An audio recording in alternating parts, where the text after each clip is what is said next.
you all a trick. Put your hands up in the air if you would like to learn a magic trick. Okay, well I'll teach you all a magic trick. It's really simple. You see I've got a cane here. Now this cane, there's two colours on it. You can see that there's red and white.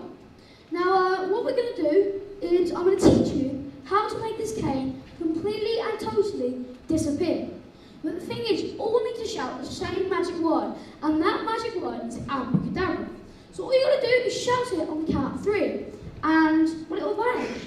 Are you ready? Yeah. Well, you can do a little bit better than that. Are you ready? Yeah. Alright, 1, 2, 3. And the cane has completely and totally not disappeared. I'll tell you what, we'll try it again, but this time be a little bit louder.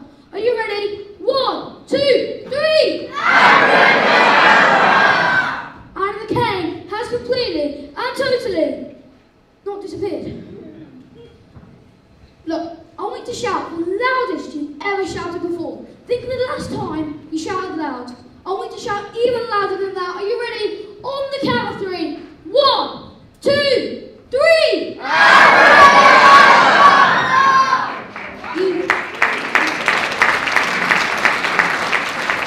You did it. Now, that's pretty cool, but I promised you that I'll teach you how that works. So, who wants to know how it works? Well, what I do is when I walked out on stage, I did the first trick, but as I walked out on stage, I put 2 handkerchiefs up my nose, red and white.